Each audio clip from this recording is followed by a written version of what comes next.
Gold, trusted gold buyers. మీరు తాకట్టు పెట్టిన బంగారాన్ని విడిపించి ఈ రోజు ఉన్న మార్కెట్ ధరకు కొనబడను. రేవంత్ రెడ్డి గారికి పూటకొక మాట మాట్లాడడం ఆయనకు అలవాటు. ఎవరి మీదనైనా ఇట్లా మాట్లాడగలుగుతాడు, అట్లా మాట్లాడగలుగుతాడు. ఒకే అంశాన్ని రెండు రకాల మాట్లాడేటువంటి కెపాసిటీ కేసీఆర్కి ఉంది. ఇలా మళ్ళీ రేవంత్ రెడ్డి కూడా అది సంతరించుకుంటుండు. కానీ వారిది ఒక టైప్ ఉంది, వీరిది ఒక టైప్ ఉంది. నేనేమంటున్నా అంటే, నేను 25 ఏళ్ళుగా రాజకీయాల్లో ఉన్నాను. నా గురించి తెరిచిన పుస్తకంలాగా తెలంగాణ ప్రజానీకంలో ఇట్లాంటి ఎవరు అని అన్నీ చెప్తారు. నా ఫిజికల్ క్యారెక్టర్స్ ఏంటి, నా కెమికల్ క్యారెక్టర్స్ ఏంటి, నేను ఎట్లా ఆలోచిస్తానని చెప్పగలుగుతారు. అట్లాంటి నన్ను పట్టుకొని ఇలా కేటీఆర్ గారు, హరీష్ రావు గారు మాట్లాడిన తర్వాత ఆ స్క్రిప్ట్ని తీసుకొచ్చుకొని ఇట్లా మాట్లాడుతున్నాడు. వీళ్ళు ముగ్గురు కూడబలుక్కొనే ఇది మాట్లాడుతున్నారు. రాసిస్తే చదువుతున్నాడు అనేటువంటి మాట మాట్లాడితే దానికి ఏమని మాట్లాడాలమ్మా, నాకే మంచి సిగ్గనిపిస్తుంది. ఈటల రాజేందర్ అంటాడు ఒకరు స్క్రిప్ట్ రాసిస్తే చదివేంత చిన్న స్థాయికి దిగజార్చిండు రేవంత్ రెడ్డి గారు. ఆయనకు హ్యాట్సాప్, అంతకంటే ఎక్కువ చెప్పలేడు. ఆయన విజ్ఞత వదిలిపెడుతున్నాడు. ఓకే, అంగీ రంగు మార్చుకున్నారు కాకుండా వాసన మాత్రం పోలేదు. నేను ఒక్కటమ్మా, టీఆర్ఎస్లో ఉన్నా, బీజేపీలో ఉన్నా, రాజకీయాల్లో నుంచి బయటికి పోయినా కూడా నేను ఎప్పుడు కూడా పేదలకు రాజ్యం అన్యాయం చేస్తే, పేదల జీవితాల్లో మట్టి కొట్టే ప్రయత్నం చేస్తే, పేదలను దొంగలాగా చిత్రీకరించే ప్రయత్నం చేసి వీళ్ళు వాళ్ళ మీద అణచివేతకు గురైతే 100% నేను రియాక్ట్ అవుతాను. నీకు మొదటి తెలుసు. నాట్ ఓన్లీ దిస్, నేను టీఆర్ఎస్ ఉద్యమంలో ఉన్ననాడు కూడా తెలంగాణ కోసం ఎట్లా కొట్లాడినామో, తెలంగాణ ప్రజల మీద అనేక రకాల ఇష్యూస్ వచ్చినప్పుడు మీరు సాక్ష్యం, ప్రత్యక్ష సాక్ష్యం. ఇందిరా పార్క్ దగ్గర శాసనసభ సమావేశాలు జరుగుతున్నప్పుడు ఆనాటి ఎమ్మెల్యేగా కావచ్చు, ఫ్లోర్ లీడర్గా కావచ్చు, 20-25 టెంట్లు వేసుకొని వాళ్ళు సెకండ్ ఏఎన్ఎంలు కావచ్చు, వాళ్ళు విఆర్ఏలు కావచ్చు, వారి విఆర్ఓలు కావచ్చు, అంగన్వాడీ టీచర్లు కావచ్చు, వాళ్ళు కాంట్రాక్ట్ లెక్చరర్స్ కావచ్చు, కాంట్రాక్ట్ టీచర్లు కావచ్చు, అందరు టెంట్ వేసుకొని ఉద్యమాలు చేస్తున్నప్పుడు అన్ని టెంట్ల కింద మాట్లాడగలిగింది, సంఘీభావం చెప్పింది, మీకున్నా నేనని చెప్పింది ఎవరమ్మా? నేను కాదమ్మా. ఆనాడుకు వచ్చేసిన కదా. ఇవేను ఇంతెందుకమ్మా, ఆయనకు ఒకటి గుర్తు చేస్తున్నారు రేవంత్ రెడ్డి గారికి. ముఖ్యమంత్రి గారు కేసీఆర్ గారు మున్సిపల్ కార్మికులు సమ్మె చేసినాడు. 1700 మంది కార్మికుల్ని ఒక కలంపోటుతో తీసేసిండు. మీకు ఐడియా ఉండాలి. 2014 ఎండింగ్ 2015. ఎందుకు అంటే వాళ్ళు జీతభత్యాలు పెంచాలని చెప్పి మేము మున్సిపల్ కార్మికులం, తెలంగాణ వస్తే మా బతుకులు బాగుపడతాయని చెప్పి మీరే చెప్పిండ్రు. అయ్యా మీరు చెప్పిన మాటలు గివి, మీరు ఇచ్చిన హామీలు గివి అని చెప్పి వాళ్ళ సమ్మె చేసిండు. సమ్మె చేస్తే 1700 మంది తీసేసినాడు. నేను మంత్రిగా ఉన్నా. నేను బాగా చెప్తా. ఒక్కసారి చెప్పినా మా సార్కి, ఆనాడు ముఖ్యమంత్రి గారికి 2 సార్లు చెప్పినాం. వినలేదు వారు. వినకపోతే నేను డైరెక్ట్గా ఆనాడు 1700 మంది కార్మికులు లిబర్టీ దగ్గర ఒక హాల్లో మీటింగ్ పెట్టుకుంటే ఆ మీటింగ్ కాడికి పోయి మాట్లాడి సంఘీభావం చెప్పొచ్చినమ్మా నేను. అంటే నా మంత్రి పదవి, ముఖ్యమంత్రి గారి విశ్వాసం కోల్పోయినాడు, మంత్రి పదవి పోద్దని తెలియదా అమ్మా? అదే పార్టీలో ఉండి, అదే ప్రభుత్వంలో మంత్రిగా ఉండి, అంటే వాళ్ళకి అర్థం కావాలి. రేవంత్ రెడ్డి గారికి తెలియాల్సింది గది. అంటే ఆర్థిక మంత్రిగా పనిచేస్తున్నాను, సీనియర్ లీడర్ నల్లా నేను అప్పటికే కేసీఆర్ గారు రైట్ హ్యాండ్ అని, లెఫ్ట్ హ్యాండ్ అని ప్రచారం ఉంది. నేను చేసిన. ఇంతెందుకమ్మా ఇదంతా పక్క పెట్టు. జగమెరిగిన సమ్మె, ఆర్టీసీ కార్మికుల సమ్మె. ఆర్టీసీ కార్మికుల సమ్మె ఎట్లా జరిగింది, ఏం జరిగింది, ఎంతమంది చనిపోయినరు, రాజిరెడ్డి గారు ఆయన ఎవరో పెట్రోల్ పోసుకొని ఎట్లా తగలబడ్డాడు, దాని తర్వాత ఎట్లా ఎమోషనల్ అయింది మీకు తెలుసు. స్వయంగా ముఖ్యమంత్రి గారు అన్న మాట ఏంటంటే, కొంతమంది వేదవులు మా దాంట్లో ఉండి కొంతమంది సపోర్ట్ చేస్తున్నా కూడా చెప్పాడు. అంటే ఆనాడు ఆర్టీసీ కార్మికులు చేసే సమ్మె గంత అణచివేతకు గురి చేయొద్దని చెప్పి సంఘీభావం చెప్పినాడు అమ్మ మేము. అంటే మాకు తెలియదా, మీరు ఇంతకుముందు చెప్పినట్టుగా మా మంత్రి పదవి పొద్దుని తెలియదా? మంత్రి పదవి కోసం పెదవులు మూసుకున్నాడు కాదమ్మా మేము. మంత్రి పదవి కంటే కూడా ఇవాళ ఆర్టీసీ కార్మికుల యొక్క సమ్మె న్యాయమని చెప్పి అనిపించింది. నా మున్సిపల్ కార్మికుల యొక్క సమ్మె న్యాయమని అనిపించింది కాబట్టి ఉన్నాం మేము. అంటే మేము అధికారంలో లేకపోయినా, అధికారంలో ఉన్నా, మంత్రి పదవులలో ఉన్నా పేదల కోసం తప్పించే మనిషినా కాదా అనేది తెలంగాణ సమాజం గుర్తుపెట్టుకోండి. ఇంతెందుకమ్మా ఇవాళ నేను ఇక్కడ 3-4 నెలలు అవుతుంది. నేను ఎంపీ అయినా నేను 4 నెలలు అవుతుంది.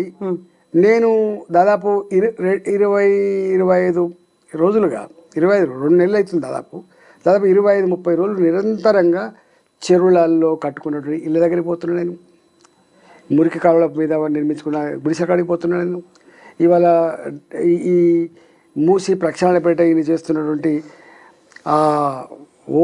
మామూలుగా లేదు అది రణగుణ ధ్వనులు అవి చేస్తున్నా ఏమనిపిస్తుంది అంటే రేవంత్ రెడ్డి గారు చెప్పే మాటకి చేసే పనికి పొంతం లేదు కాబట్టి ఇవాళ నాలాంటి రెండు గొంతు విప్పాల్సిన పరిస్థితి వచ్చిందని చెప్పి భావించి కాన్స్టాంట్గా నేను డే 1 నుంచి మొదలు పెడితే ఇవాళ వరకు కూడా ఇవాళ రేవంత్ రెడ్డి గారు చేస్తున్న ఈ చర్య తప్పు అంటున్నాను నేను.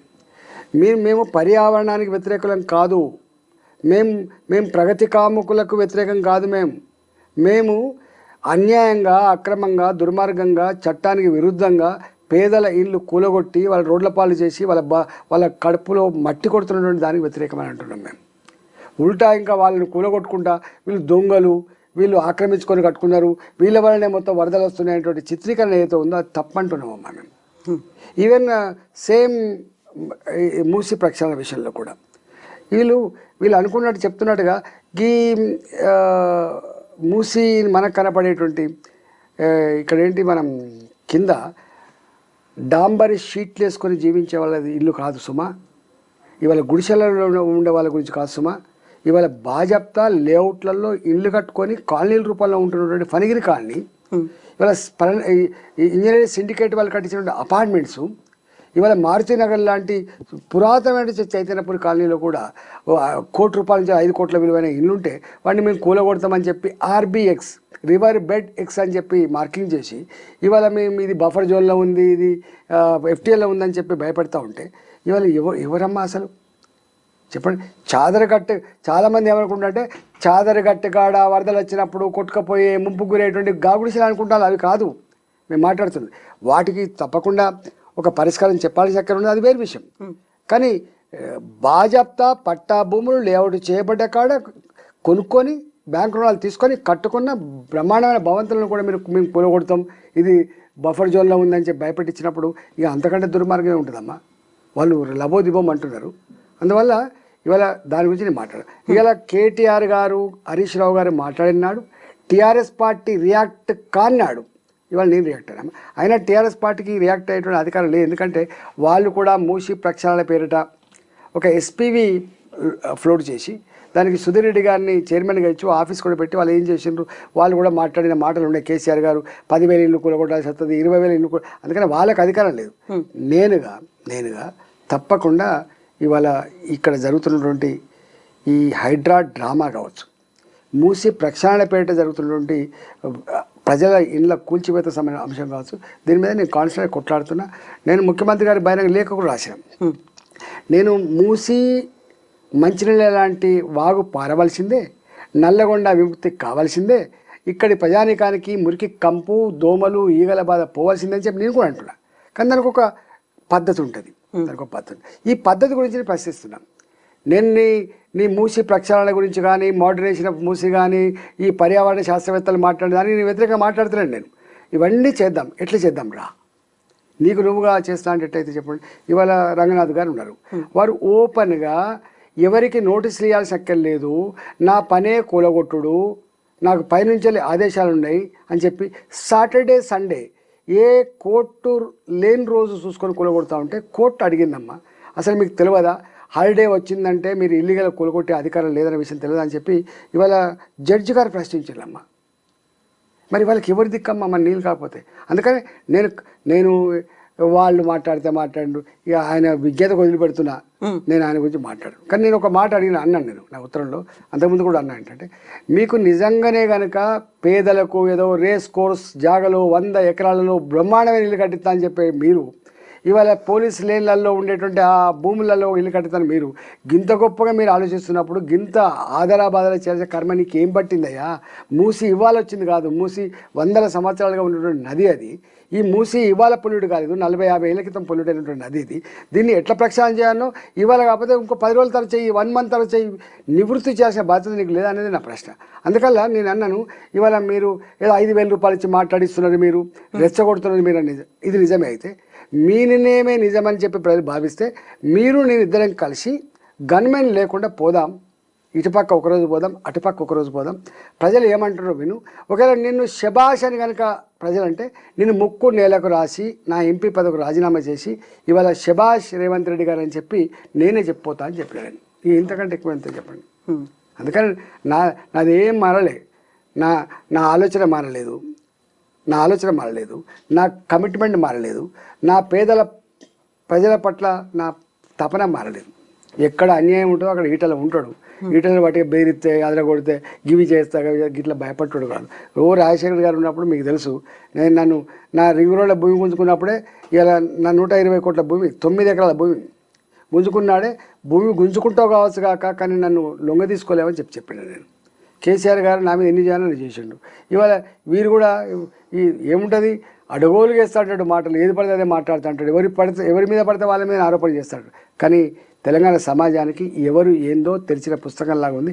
నా జీవిత చరిత్ర ప్రజల కళ్ళ ముందు 25 ఏళ్ళుగా ఉంది. అందుకనే ఇలా నన్ను కేసీఆర్ గారు హుజురాబాద్లో ఎన్ని చేసిందమ్మా నా మీద, అంటే చేయని ప్రయోగం ఉందా, ఖర్చు పెట్టని పద్ధతి ఉందా, లొంగ తీసుకొని నాయకులున్నారా, ఇవన్నీ హామీలు ఉన్నాయి, అన్నీ చేసిండు. అన్నీ చేసిన తర్వాత కూడా కేసీఆర్ చేస్తుందా అన్యాయమైంది, దుర్మార్గమైందని చెప్పి పొందబెట్టిండు.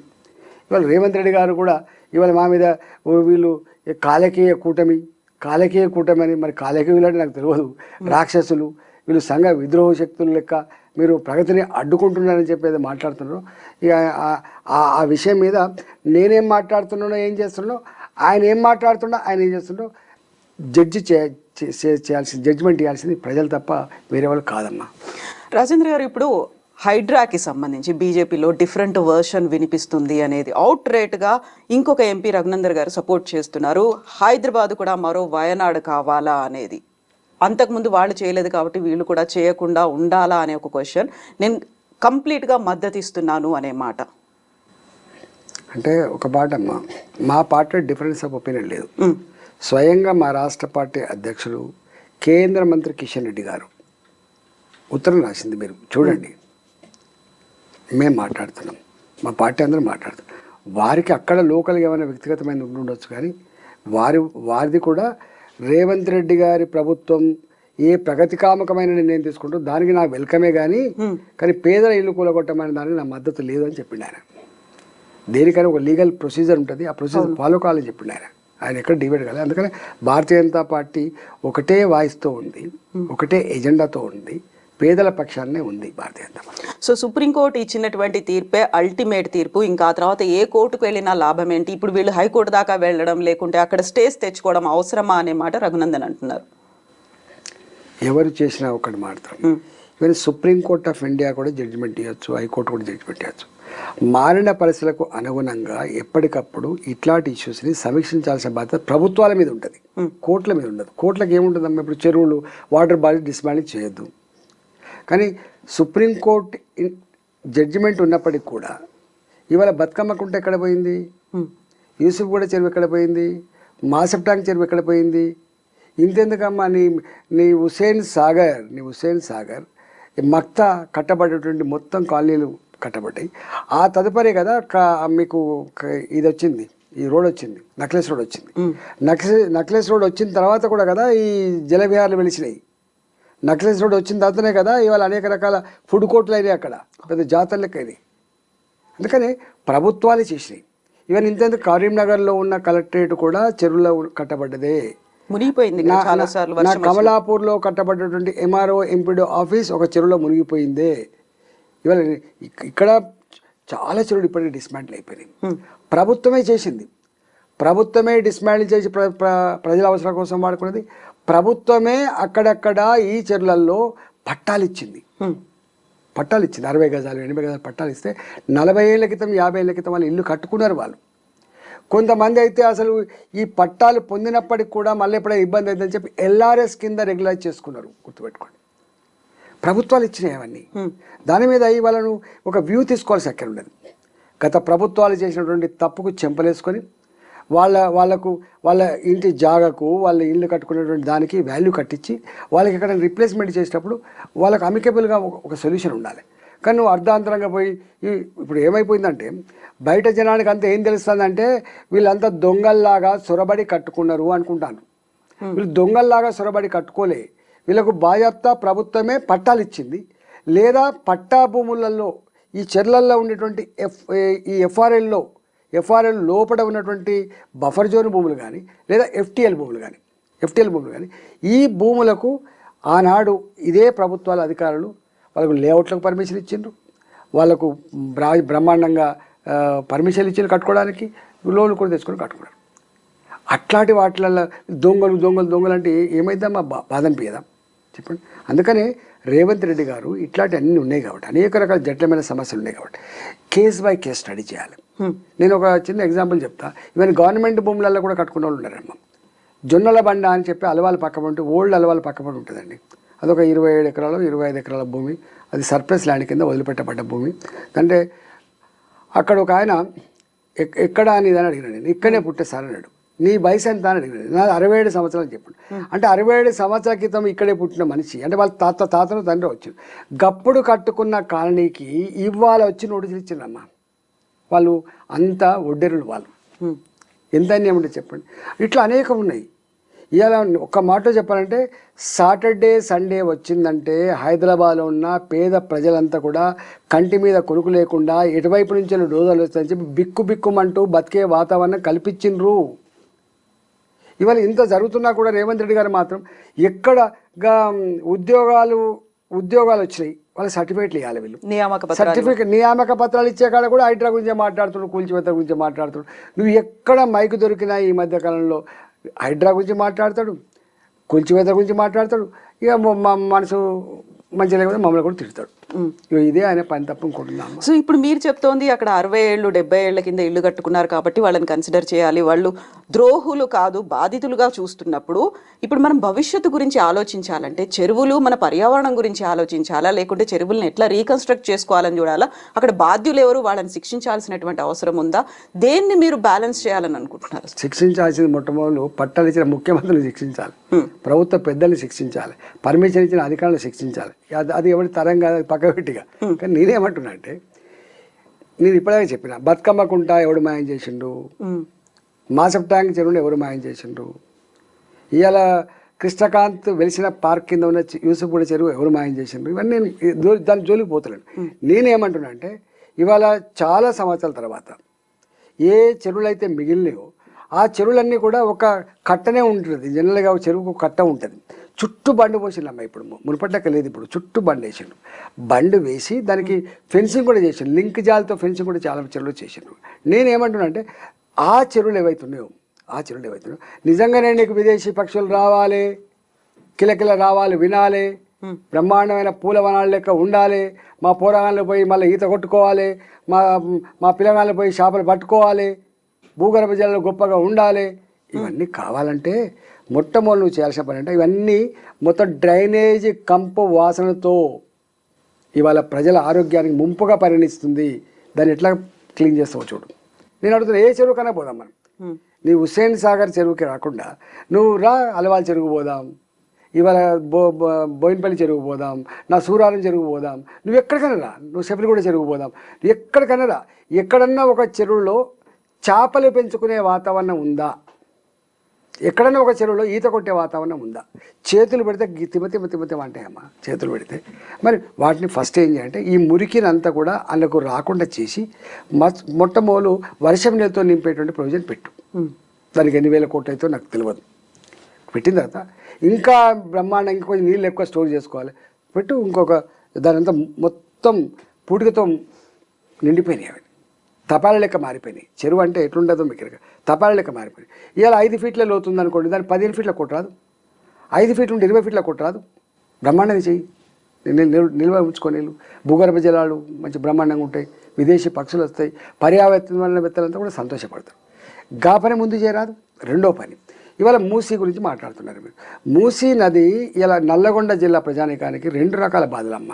ఒక బాధనేమో ఫ్లోరైడ్ బాధ, రెండో బాధనేమో దీని పరివాహక అప్ టు సూర్యాపేట దాకా. సూర్యాపేట అయితే తాగే నీళ్ళ లెక్కనే వాడతారు వీటిని, పొలాల్లో కూడా కలిసి. ఇంత దుర్గంధపూరితమైన ఈ జలాలని మీరు దాన్ని ఫస్ట్ అయితే ఈ విషతుల్యం లేకుండా అయితే చేయరాదు. రసాయనాలు రాకుండా డ్రైనేజీ రాకుండా, లేదా డ్రైనేజీ ఇచ్చిపెట్టినప్పటికి కూడా దానికి ఇప్పుడు ఎస్టీపీ ప్లాంట్ పెట్టి ఏదైతే మేము ఒక్కొక్క దగ్గర బాటిల్ మీద రాసి ఉంటాయి మా వాటర్ మీద, కొన్ని వాటర్ బాటిల్ మీద ఏం రాసి ఉంటాయి, మేము డ్రైన్ వాటర్ నుంచి ఈ వాటర్ తెచ్చినామంటారు. అంటే గంత టెక్నాలజీ ఉన్నట్లు లెక్క. ప్యూరిఫై చేసి తీసుకొచ్చినవి తాగొచ్చు. మరి గంతగా బాటిల్ మీద మేము డ్రైన్ నుంచి వెళ్ళి తీసుకొచ్చిన వాటర్ అని చెప్తున్నప్పుడు, డ్రైన్ వాటర్ అన్నప్పుడు ఇప్పుడు సూర్యాపేట పోయిన తర్వాత తాగే నీళ్ళు లెక్క మారుతున్నాయి, న్యాచురల్గానే మారుతున్నాయి అన్నప్పుడు టెక్నాలజీ అయితే అంత గొప్పగా ఉండుంటాయి కదా. మరి ఆ టెక్నాలజీ తెచ్చి మొట్టమొదటిగా మీరు చేయాల్సింది ఏంటంటే ఇది FTL, ఇది బఫర్ జోను, ఇది జోను, ఇవన్నీ పక్కకు పెట్టి ఫస్ట్ మూసీ నది 55 కిలోమీటర్ల పరిధి అయితే ఉందో మీరు అంటున్నారు, ఆ 55 కిలోమీటర్ల పరిధిలో సుక్క విషతుల్యమైన నీరు లేకుండా సాఫ్ చేసే టెక్నాలజీ అని ఉందా? మీరు ప్రపంచవ్యాప్తంగా టెండర్లు పిలవండి, ఆ పని చేయండి. నెంబర్ 1. నెంబర్ 2, ఆ తదుపరి మీకు ఏం కావాలి? మీకు కావాల్సింది హైదరాబాద్ మునగకుండా ఉండాలి. హైదరాబాద్ ముంపుకు గురి కావడానికి చెరువులు కారణం కాదు, హైదరాబాద్ ముంపుకు గురి అయ్యడానికి కేవలం మూసి మాత్రమే కారణం కాదు. హైదరాబాద్లో ముంపుకు గురి కావడానికి 3 కారణాలు ఉన్నాయండి. ఒకటి, ఏ చెరువు అయితే మత్తడి పడుతుందో ఆ చెరువు మత్తడి నీళ్ళు పోయేటువంటి కాలువలన్నీ కూడా తిన్నగా అయిపోయినాయి. ఒకప్పుడు 50 ఫీట్లు 60 ఫీట్లు ఉండేటువంటి కాలువలు ఏవైతున్నాయో, వాగులు ఏవైతున్నాయో అవి 10 ఫీట్లకు మారిపోయినాయి. ఇప్పుడు నువ్వు ఇల్లు కూల కొట్టి మళ్ళీ నువ్వు వాగులు కొత్తగా వేయలేవు. ఏం చేయాలి? నువ్వు ఆ నీళ్ళని, మత్తడి నీళ్ళని ఇక్కడనే కూడా రోడ్లు ఉంటాయంటే మనకు రోడ్డు ఉంటుంది, ఏదైనా రోడ్డు తీసుకొని ఓ 15 ఫీట్లో 20 ఫీట్లో ఇప్పుడు SNDP కింద కొన్ని చేసింది నేను చూసిన. మన గవర్నమెంట్లో స్ట్రాటజిక్ నాలా డెవలప్మెంట్ ప్రోగ్రామ్ కింద కొన్ని వేల కోట్ల రూపాయలు పెట్టి కొన్ని చేసిండ్రు. ఏం చేసిండ్రు? బాజప్తా రోడ్డు కింద డ్రైన్ కట్టి దాని మీద పర్ఫెక్ట్ రోడ్లు కూడా వేసారు. 100 ఫీట్ల లారీలు పోయినా కూడా కూలిపోయినటువంటి నాళాలు, 100 సంవత్సరాలకు కూడా పోయినటువంటి బ్రహ్మాండమైన నాళాలు నువ్వు కట్టే ప్రయత్నం చేయి. ఫస్ట్ ఈ హైదరాబాద్ మునగకుండా, ఇళ్ళల్లో నీళ్ళు రాకుండా ఉండాలంటే మొట్టమొదటి జరగాల్సింది ఏంటిది? ఇగో ఈ వరద నీళ్ళు ఏవైతున్నాయో, వరద నీళ్ళు అవి ఆగకుండా మీరు డెవలప్ చేయొచ్చు. దానికి ఎక్కడ ఇల్లు కూలగొట్టాల్సిన అక్కర్లేదు, ఎక్కడ గుంటెడ భూమి అక్వైర్ చేయాల్సిన అక్కర్లేదు. నెంబర్ 1. నెంబర్ 2, ఇవాళ మొత్తం డ్రైనేజ్ వాటర్ ఉన్నది. అంటే పొంగుతా ఉంటాయి. ఈ డ్రైనేజ్ వాటర్ ఎంత వస్తుంది? ఒకప్పుడు మనకు మీరు ఇంతెందుకమ్మా కూకటపల్లి కాలనీ ఉంది, లేకపోతే అంతటా కూడా మీరు మా దగ్గర కాలనీ కానీ అన్ని సింగిల్ ఫ్లోర్ హౌసెస్ ఉండే. ఒకప్పుడు మీరు కూకటపల్లి మొత్తం సింగిల్ ఫ్లోర్ హౌసెస్. ఇవాళ ఒక్కొక్క ఆ సింగిల్ ఫ్లోర్ హౌస్ కింద 6 అంతస్తుల అపార్ట్మెంట్లు వచ్చినాయి, 10 అంతస్తుల అపార్ట్మెంట్లు వచ్చినాయి. ఆనాడు నివసించే ప్రజలు 2000 జనాభా ఉంటే ఇలా 20,000 జనాభా, 2 లక్షల జనాభా కూడా పెరిగిపోయింది మీకు తెలుసు. నేనేమన్నా ఆనాటి ఇంకా డ్రైనేజీ లైన్లు, ఆనాటి డయా పైపులు కాకుండా ఇప్పుడు ఎంత జనాభా ఉంది దానికి అనుగుణంగా మీరు కొంచెం డ్రైనేజ్ పైపులు వేసే ప్రయత్నం చేయండి. ఎందుకు వేస్తలేదు మీరు చెప్పండి. నెంబర్ 2. నెంబర్ 3 ఏంటంటే ఇవాళ మూసీ నది కూడా నేను ఇంతకుముందు చెప్పినట్టుగా డ్రైనేజీ వాటర్ రాకుండా, విషతుల్యాలు ఉండకుండా మంచినీళ్ళ కాలువగా వాగుగా మార్చిన తర్వాత 1,50,000 క్యూసెక్ల నీళ్లు పోతాయని మీరు అంటున్నారు. ఈ 1,50,000 క్యూసెక్ల నీళ్లను క్యారీ చేసే కెపాసిటీ ఉన్న మూసీ కావాలి. అది ఎంత విడ్త్ ఉండాలి, ఎంత డెప్త్ ఉండాలి, దానికి మంచిగా సిమెంట్ వాల్స్ ఎట్లా కట్టాలి ప్లాన్ చేయండి. గప్పుడు ఈ 1,50,000 క్యూసెక్ల నీళ్ళు పోవడానికి ఈ వాగు సరిపోయినప్పుడు అక్వైరీ చేద్దాం. వాళ్ళ బిల్డింగ్ ₹1,00,00,000 ₹2,00,00,000 వాళ్ళకి మాట్లాడు. వాళ్ళకు పక్కకి ఎక్కడైనా మీరు కట్టిపిస్తారా, లేకపోతే ఎక్కడైనా గవర్నమెంట్ ల్యాండ్లో కట్టిపిస్తారా, వాళ్ళకి ₹1,00,000 కంపెన్సేషన్ ఇస్తారా? చెయ్యి, ఎవడొద్దంటాడు మీరు. కానీ ఈ ప్రైమరీని ఇవన్నీ ఏం చేయకుండా, నువ్వు DPRA లేకుండా, టెండర్లే లేకుండా, పైసలు ఏందో తెలియకుండా నువ్వు ఫస్ట్ కూలగొట్టే ప్రోగ్రామ్ పెడితే ఎట్లా అంటే లెక్క? ఇవన్నీ చేసుకుంటా ఏది ముందు చేయాలో అది ముందు చేస్తలేడు, ఏది చివరికి చేయాలి, ఇవన్నీ ఎప్పుడు చేయాలి? చివరికి చేయాలి. గత్యంతరం లేక ప్రజలారా ఇది పరిస్థితి. 1,50,000 క్యూసెక్లు నీళ్లు పోవాలంటే దీని బెడ్ విడ్త్ గింత ఉండాలి, దీని డెప్త్ గింత ఉండాలి, అందుకనే మాకు గింత కావాలి పెట్టు. ఇప్పుడు ఎంత ఇస్తలేరమ్మా, ఇవాళ రేపు మీకు రింగ్ రోడ్ వేసారు రాజశేఖర్ గారు అప్పుడు. ఇప్పుడు నాది స్వయంగా 9 ఎకరాల 17 గుంటలు పోయింది, 9 ఎకరాల పైన పోయింది. మాకు అక్కడ ఎకరం ఆనాడు 2 కోట్ల 3 కోట్లకి ఎకరం ఉండే, ఇప్పుడు 12 కోట్లకి ఎకరం అయింది. మాకు ఇచ్చిన డబ్బు ఎంత? 8 లక్షల రూపాయలు ఇచ్చిండు. ఇవాళ అక్వైరీ చేస్తే కూడా నువ్వు ఇచ్చేది పెద్ద ఎక్కువ తక్కువ ఏమి ఇవ్వవు, కానీ ఇండ్లకు సంబంధించి, ప్లాట్లకు సంబంధించి బాధ్యత పక్కా ఇవ్వాలి, ఇవ్వకుండా నడవదు. ఇవాళ నల్లగొండ జిల్లా రైతులు తీసుకొచ్చిండు, మా మీద ఉసుకొల్పై ఈటల రాజేంద్ర గారు మొత్తం నల్లగొండ ఖరాబ్ అవుతుంది కూడా చూస్తూ ఊరుకుంటుండని చెప్పి నా మీద రెచ్చగొట్టు. నేను నల్లగొండ వ్యతిరేకం, నేను అంటున్నా. ఇవాళ నల్లగొండ ఒకటి కాదు, ఇక్కడ మొదలు పెడితే నల్లగొండ సూర్యాపేట దాకా ఏ చెరువులు అయితే ఈ మూసి నీళ్ళతో నింపుతుండ్రో ఆ చెరువులన్నీ కూడా ఇవాళ చేపలు లేకుండా పోయినాయి. మొత్తం మత్స్యకారులంతా కూడా ఉపాధి లేకుండా పోయినరు. చివరి మూసి మాత్రం బ్రహ్మాండంగా ఉన్నది. ఒక మూసి కింద ఒక మూసి ప్రాజెక్ట్ ఉంటుంది, అది మాత్రం అక్కడ పోయారు. కొంచెం నీళ్లు ఈ మంచిగా అయినాయి, అక్కడ మంచిగా నేను అందుకని అంటున్నా, రేవంత్ రెడ్డి గారికి ఇప్పుడు వాళ్ళ మీద దాడి, వీళ్ళ మీద దాడి. వారు ముఖ్యమంత్రి అయినారు. ముఖ్యమంత్రి రాకముందు నువ్వు ఏ అబద్ధం మాట్లాడినా నడిచింది కదా, ప్రతిపక్షాలు ఉన్నావు కాబట్టి అది నడిచింది. ఇప్పుడు ముఖ్యమంత్రి కదా, నువ్వు అబద్ధాలు ఆడడానికి వీల్లేదు. నువ్వు చెప్తే ఒక వేదం లాగా ఉండాలి, ఒక జీవో లాగా ఉండాలి, అది సత్య పలుకులాగా ఉండాలి తప్ప ఇక నీవే అబద్ధాలు ఆడే పరిస్థితి చేస్తే ఇంకెవడు కాపాడేది వ్యవస్థని చెప్పండి. అందుకనే మమ్మల్ని రాక్షసులు అనే కంటే, మమ్మల్ని కాలకూట విషం జిమ్మే వాళ్ళు అనే కంటే, ప్రగతి విరోధులు అనే కంటే మీరు చేయాల్సిన పని సవ్యంగా చేస్తే ఎవడు మాట్లాడి నీకే మంచి పేరు వస్తుంది. నువ్వు ఏ హామీలు అయితే ఇచ్చొచ్చినావో ఈ 5 ఏళ్లలో అన్ని హామీలు అమలు కావాలని చెప్పి కోరుకుంటాను తప్ప నువ్వే దిగిపోవాలని చెప్పి ఎవరు కోరుకోవట్లేదు. నీ మీద ఎవరికి జెలసీ లేదు, నీ మీద ఈర్ష్య ఎవరికి లేదు, గుర్తుపెట్టుకోండి. మీరు దీపావళిని కూడా ఎవరు కోరుకుంటారు. నీకు నువ్వు ఊహించుకుంటే నేను చెప్పలేను, మీ పార్టీలో ఎవరైనా కుట్రలు చేస్తే మేము చెప్పలేము, కానీ మాకు మాత్రం అట్లాంటిది అలవాట్లేదు. ఎందుకని చాలా రోజుల తర్వాత దిగిపోవడం, కూల్ చేయడం ఈ మాట అనేది వస్తోంది ఈ మధ్య కాలంలో, మళ్ళీ ఎందుకు వినిపిస్తోంది ఇది? ఎవరు అంటలేము, మేము అంటలేమండి, మేము అంటలేము, వాళ్ళు అంటారు. నేను ఎప్పుడు అన్నానండి, ఒక ప్రజలు ఆత్మను ఆవిష్కరించి ఓట్లేసి ఒక ప్రభుత్వాన్ని గెలిపించిన తర్వాత ఆ ప్రభుత్వం సవ్యంగా ఉండాలని కోరుకుంటే తప్ప ప్రభుత్వాన్ని పడగొట్టాలనే కోరిక ఉండదు. రెండో, ఒక పార్టీలో గెలిచినటువంటి నాయకుడు ఒక గుర్తు మీద గెలిచినటువంటి వాడు ఆ పార్టీలో ఉండాలి తప్ప పార్టీలు మారాలని కూడా నేను కోరుకునే దాంట్లో వ్యతిరేకం. మూడవది, ఒక పార్టీలో కొనసాగుతున్నప్పుడు ఏదో స్వార్థం కోసం మనకు వాడు వెళ్ళిపోతే కూడా తప్పు అనిపిస్తుంది. ఇప్పుడు నన్ను ఎల్లగొట్టిండు మెడలు బట్టి. చాలామంది ఇప్పుడు వెళ్ళిపోవడం వేరు, ఎల్లగొట్టడం వేరు. 22 సంవత్సరాల తర్వాత నన్ను ఎల్లగొడితే నేను బయటకు వచ్చి నన్ను అక్కడ చేసుకున్న పార్టీ బీజేపీ కూడా పోయినా నేను. దాని తర్వాత కూడా చాలాసార్లు మాట్లాడిండు, కాంగ్రెస్ పోతారు కావచ్చు, ఇట్లా కొత్త పార్టీ పెట్టుకోవడం వేరు. కానీ బట్టలు మార్చినంత తేలిక కాదు పార్టీలు మార్చడం అని చెప్పిన. ఇక అంతకంటే ఎక్కువ ఏం చెప్తామండి. అందుకని మేము కొన్నిటి కట్టుబడి ఉన్నాం. మేము సమాజంలో అందరూ ఉండాలండి, సమాజంలో అన్ని రకాల మనుషులు ఉండాలి, గుర్తుపెట్టుకోండి. అట్లా అప్పుడే ఇప్పుడు నువ్వు ఏది చేసినా కూడా పట్టించుకోలేదు అంటే, ఇప్పుడు ఆయన కొట్లాడలేదా? ఇప్పుడు కేసీఆర్ గారు ప్రభుత్వం ఉండే, ఆయన కొట్లాడలేదా? నేను నిజంగా ఒక మాట అంటున్నా, కేసీఆర్ గారు ఆనాడు తప్పులు చేసినాడు, ఈయన మాట్లాడిన ఏ మాటలు అయితే ఉన్నాయో అవన్నీ మళ్ళీ వినమంటున్నాను నేను. ఇళ్ళ కూల్చివేతల మీద ఇంతెందుకు, ఇప్పుడు అయ్యప్ప సొసైటీలో కేసీఆర్ గారు కూల్చివేస్తున్నప్పుడు ఈయన మాట్లాడిన ఉపన్యాసం వినమని చెప్పండి. నేనేమంటలేను, అన్నీ వారు మాట్లాడి. నేను అంటున్నా, అధికారం లేనాడు మాట్లాడిన మాటలు అధికారం వచ్చిన తర్వాత తప్పైతాయా మరి? అంటే ఎన్ని అడ్డదారులైనా తొక్కి అబద్ధాలైనా ఆడి అధికారమే ఎజెండాగా నువ్వు బతికితే దానికి ఎవడేం చేయలేడు. ఇక మీ నైజం అది ఉన్నట్టుంది. మీరు అమెరికాలో పోయి మాట్లాడి కూడా అదే, ప్రజలు మోసం చేయాలని కోరుకుంటారట, ప్రజలే మోసం చేయాలని కోరుకుంటారట, అబద్ధాలు చెప్పేవాళ్ళని నమ్ముతారట. ఇక దానికంటే ఇంకేం చెప్తారు, అబద్ధాలు నమ్ముతారు ప్రజలు అన్నప్పుడు దానికి ఆన్సర్ లేదు. సో ఇప్పుడు అబద్ధాలు చెప్పడాన్ని నమ్మడం, లేకుంటే హామీలు, వీటికి సంబంధించి చూస్తే లేటెస్ట్గా వచ్చినటువంటి హర్యానా, జమ్మూ కాశ్మీర్ ఎలక్షన్ రిజల్ట్స్ని ఎట్లా చూస్తున్నారు మీరు? డెఫినెట్గా ఇప్పుడు ఒకటండి, కాంగ్రెస్ పార్టీ ఈ మధ్యకాలంలో ఒక ప్రచారం ఎత్తుకుంటుంది, అయిపోయింది, బీజేపీ పోతుంది అని చెప్పి వాళ్ళు అనుకుంటారు, ప్రజలు అనుకోవాలి. అది ఇప్పుడు హర్యానాలో అనేక రకాల ఈక్వేషన్స్ ఉంటాయి కదా, 10 ఏళ్ళు పరిపాలన చేసింది, ఢిల్లీని ఆనుకొని ఉంటుంది. ఇలా హిమాచల్ ప్రదేశ్ జీతాలు లేని పరిస్థితికి వచ్చింది. ఎవరున్నారు అక్కడ? కాంగ్రెస్ ప్రభుత్వం. కర్ణాటక ఎన్ని గ్యారెంటీలు ఇచ్చిండ్రు, ఎన్ని హామీలు ఇచ్చిండ్రు, ఇవాళ ఏం పరిస్థితి వచ్చింది? చివరికి స్వయంగా ముఖ్యమంత్రులే ముఖ్యమంత్రులే ఎన్నిరుకుండా మీరు చూసిండ్రు. ఇవాళ తెలంగాణ వచ్చింది.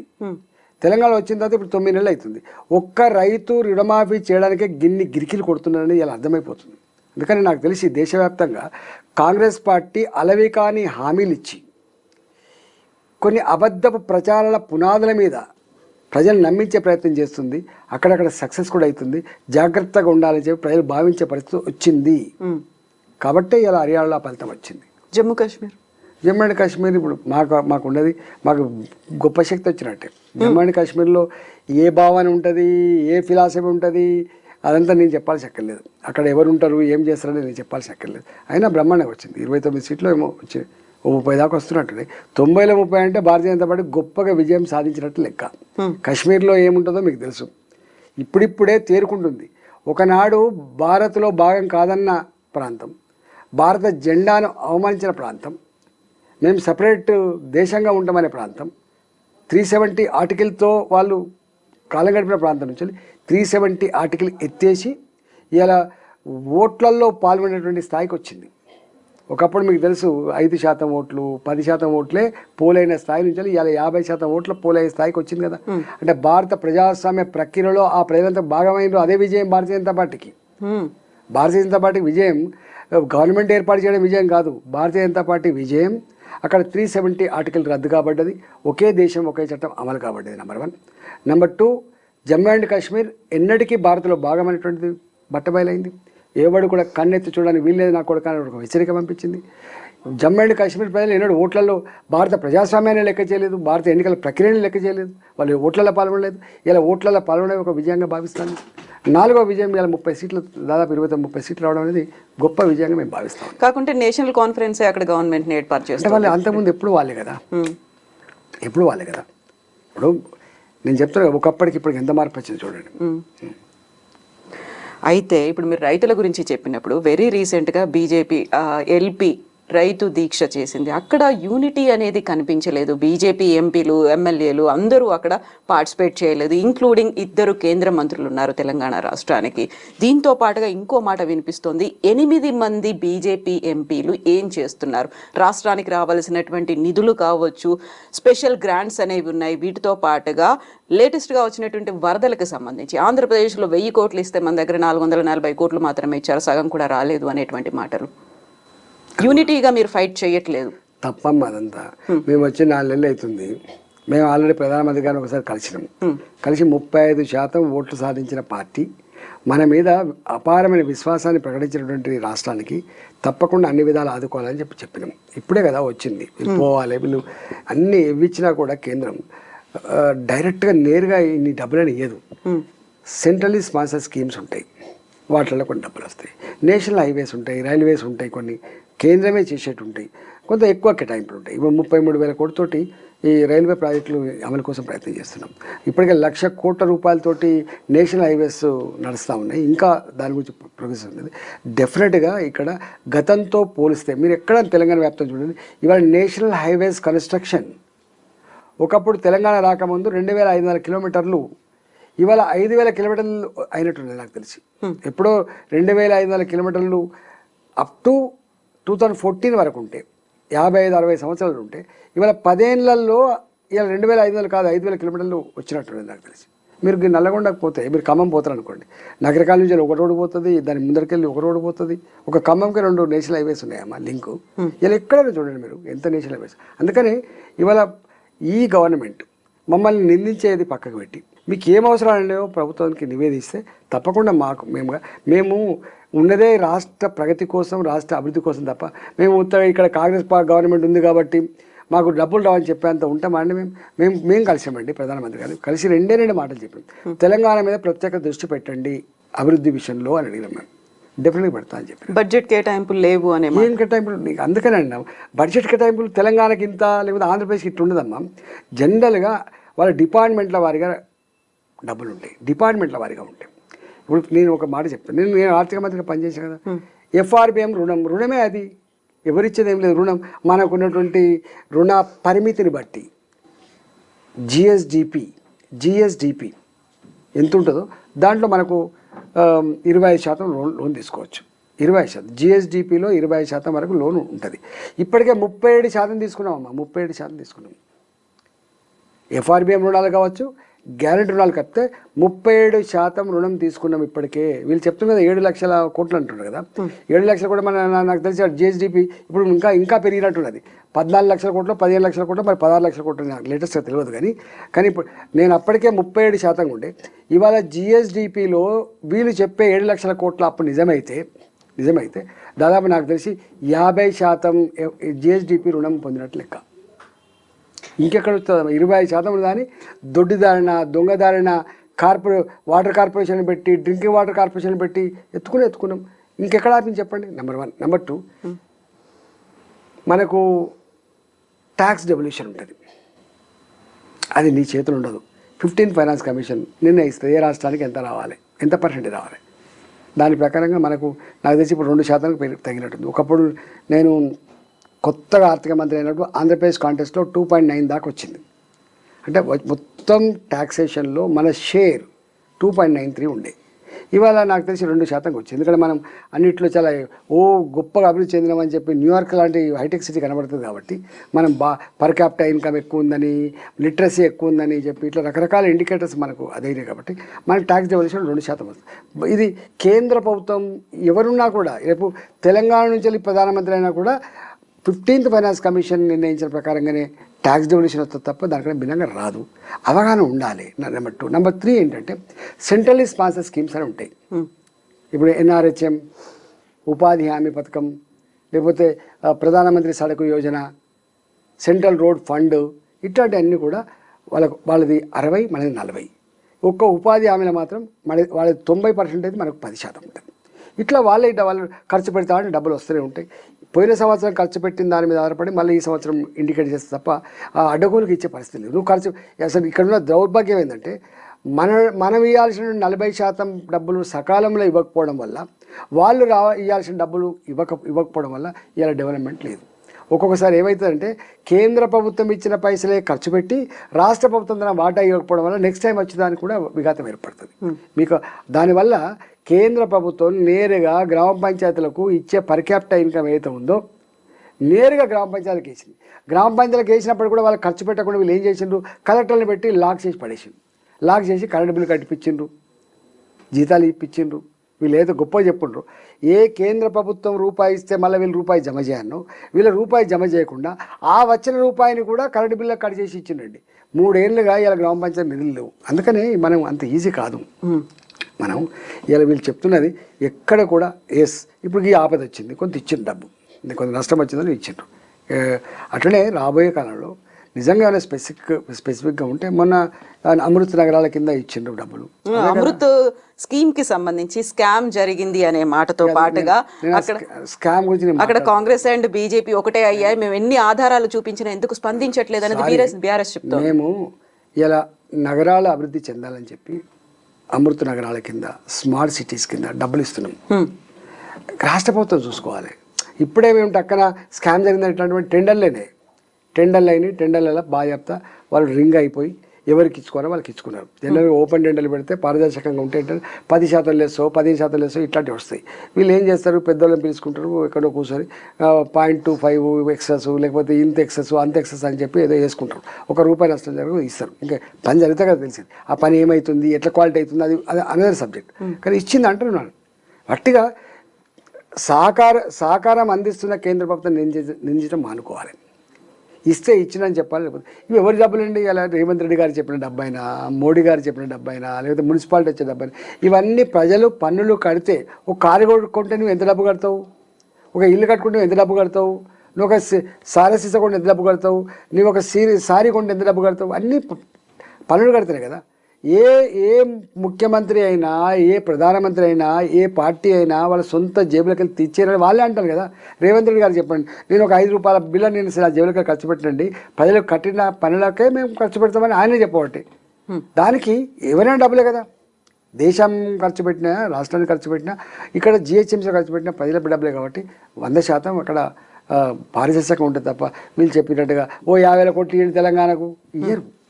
సాధ్యం కాదు. ఇప్పుడు వెరీ హాట్ టాపిక్ ఎన్కన్వెన్షన్ కి సంబంధించి, ఆ కూల్చివేతకు సంబంధించి డిఫరెంట్ వెర్షన్స్ అనేది వినిపిస్తున్నాయి. ఫస్ట్ బీఆర్ఎస్ వెళ్ళింది, కూల్చకుండా వెనక్కి వచ్చింది. కాంగ్రెస్ గవర్నమెంట్ వెళ్ళింది, కూల్చేసింది అన్న తర్వాత కొండా సురేఖ చేసినటువంటి వ్యాఖ్యలు కూడా తీవ్రమైనటువంటి దుమారం. ఆ తర్వాత వచ్చినటువంటి ఎక్స్టెన్షన్, బీసీ మహిళ మాట్లాడుతోంది, ఆమె మీద ఇంతలా అటాక్ చేయకండి అనేది. ఈ ఎంటైర్ ఎపిసోడ్ని మీరు ఎట్లా చూస్తున్నారు? అసలు అంటే ఎన్కన్వెన్షన్ కూలగొట్టడానికి నేను వ్యతిరేకిస్తలేను, కానీ దాని లీగల్ ప్రొసీజర్ పాటించకుండా అత్యంత దుర్మార్గం కూల్చివేదాన్ని వ్యతిరేకిస్తున్నాను నేను. వాళ్ళు డబ్బులున్నంత మాత్రాన, వాళ్ళు పెద్దవాళ్ళు అయినంత మాత్రాన కూలగొట్టాల్సిందని చెప్పి మాట్లాడడం తగదండి. అది వాళ్ళకు టైం ఇచ్చి, ఇవాళ కొన్ని అనేక సామాన్లు ఉంటాయి, ఏసీలు గీసీలు వచ్చిన సామాన్ ఉంటుంది. మీకు తెలిసి ఎన్కన్వెన్షన్లో మనం కూడా పోయిన దావతులకు అనేక మంది ఆయన ఒకడు అంటాడు, ఇన్ని కోట్లు 100 కోట్లు సంపాదించిండు. ఏం సంపాదిస్తారు తర్వాత విషయం. కానీ నీకు కూలగొట్టే ముందు నోటీసులు ఇచ్చి ఓ లీగల్ ప్రొసీజర్ చేసి కూలగొట్టాల్సి ఉండే. నెంబర్ 1. లేదు, వాళ్ళకు వాల్యుయబుల్ సామాన్లు ఏవైతుంటే ఆ సామాన్లు తెచ్చుకున్న తర్వాత నువ్వు కూలగొట్టాల్సిందే. 2, ఇలా నువ్వు కూలగొట్టినావు. దాన్ని నమ్ముకొని 100-200 మంది బతికేది ఉండే. వాళ్ళ గురించి నువ్వు ఆలోచించాలి. నేనేమంటున్నా అంటే నేను ప్రభుత్వానికి ఎవరి మీద ట్యాక్స్ చేసే అధికారం ఉండొచ్చు, ఎవరినైనా జైలు పెట్టే అధికారం ఉండొచ్చు, ఎవరి మీద దౌర్జన్యం చేసే అధికారం ఉండొచ్చు, కానీ దాని పరివస్థానాన్ని కూడా ఆలోచన చేయమని చెప్పి నేను కోరుతున్నాను. నేను అడుగుతున్నా, ఇక మనకి కోర్టు ఎందుకు, ఇక చట్టం ఎందుకు అంటే వాళ్ళకి కోర్టులో స్టే తెచ్చుకుంటున్నారు వీళ్ళు, అందుకనే మీరు కూడగొట్టా అంటారు. అంటే కోర్టులకు అంత అనాలోచితంగా పనిచేస్తే